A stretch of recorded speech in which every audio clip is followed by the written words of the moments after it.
सॼी सिंध जी आमदगी में भी तेल अघ में वाध बाद अवाम वाइपे जी शयुनि जा अघ चोट चढ़ी विया आहिनि। रिपोर्ट कर रहियो आहे अब्दुल हकीम सहतो।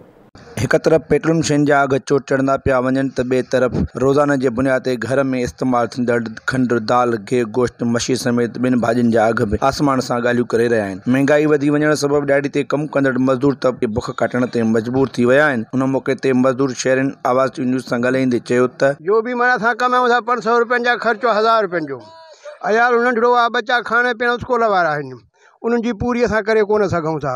असांजो को जहान ई नथो थिए। इमरान खान खे चओ त नओं पाकिस्तान बनाइण छॾे असांखे उहो पाकिस्तान सही हो जेके उग में हुयो। ॿुधाई न बाबा, महिरबानी करे जा इस्तीफ़ा ॾे, जा असांखे माना सस्ताए पड़े।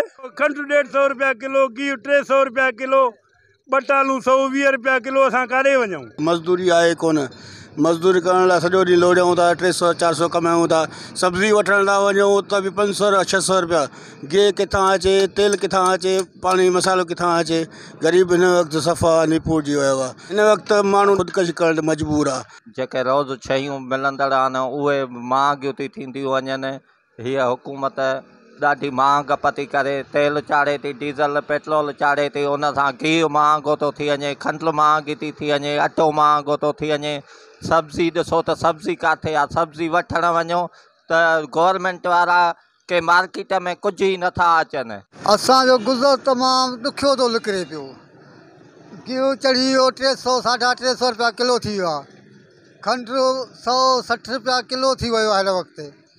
चांवरनि जो अटो आहे, कणिक जो अटो आहे 80-90 ते मिले थो पियो हिन वक़्तु असांखे ग़रीबनि खे।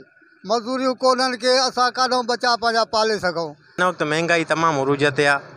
हिकु ॾींहं में फ़ी बोरी खंड जी 2000 रुपया चढ़णु असांजी सम्झ खां ॿाहिरि आहे। महांगा बि तमामु वधीक आहे। गिह जो रेट बि हिन वक़्तु ग़रीब जे खाइण खां तमामु अॻिते निकिरी वियो आहे। ॾियारी ते कमु कंदड़ मज़दूर शहरनि वफ़ाक़ी हुकूमत तोड़े पाकिस्तान वज़ीर आज़म इमरान खान खे अपील कई त महांगाई ते कंट्रोल करण सां गॾु ॾियारी ते कमु कंदड़ मज़दूरनि खे ख़ासि रिलीफ पैकेज ॾेई ख़ुदकुशी करण खां बचायो वञे। कैमरामैन जानी मंगीअ सां गॾु अब्दुल हकीम सहतो, आवाज़ टीवी न्यूज़ मदे।